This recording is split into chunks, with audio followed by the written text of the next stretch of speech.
किन्नर चुड़ैल। गोरखपुर नाम का एक गांव हुआ करता था। उस गांव में ज्यादा लोग नहीं रहते थे। उस गांव में एक गर्भवती विधवा औरत रहती थी। उस औरत का नाम कमला था। कमला अपने घर में अकेली रहती थी। उसके पति की सारी जायदाद उसके नाम हो गई थी, पर सभी गांव वाले उस औरत को मनहूस औरत समझा करते थे और सभी उससे नफरत किया करते थे। एक बार कमला राशन की दुकान पर खाने का सामान खरीदने जाती है। भैया जी, जरा 1 किलो दाल चावल देना। अरे हाय हाय हाय हाय हाय हाय! अरे मनहूस औरत, मेरी दुकान में अपशुगन करवाने आ गई क्या? हैं? चल जा यहाँ से। मैं कुछ नहीं देने वाला हूँ तुझे। भाग भाग यहाँ से, चल जा निकल। भैया जी, ऐसा मत कहिए। मैं गर्भवती हूँ, मुझे खाने की बहुत जरूरत है। मुझे खाना दे दीजिए। दुकानदार कमला को वहां से धक्के मारकर भगा देता है। तभी कमला रोते रोते उस गांव के किन्नरों के इलाके में आ जाती है।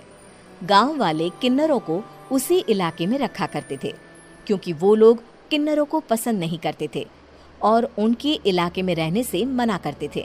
तो किन्नरों ने उसी गांव में अपना एक इलाका बना लिया था।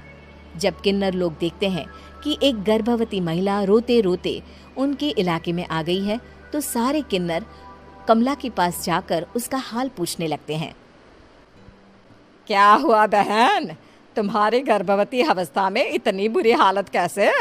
तुम रो क्यों रही हो? तुम डरो मत, हम तुम्हें कोई नुकसान नहीं पहुंचाएंगे। तुम शांत होकर सब बताओ कि हुआ क्या है। मैं कमला हूँ। मैं गांव के दूसरे इलाके से आई हूँ। 2 महीने पहले ही मेरे पति की मौत हुई है। मुझे गांव के लोग मनहूस मानते हैं, क्योंकि मैं विधवा हूँ और गर्भवती भी। वहाँ के लोग मुझे खाने के लिए कुछ बेचने के लिए भी तैयार नहीं, जिससे मेरा गुजारा नहीं हो रहा था। कोई बात नहीं कमला, हम तुम्हारा ख्याल रखेंगे।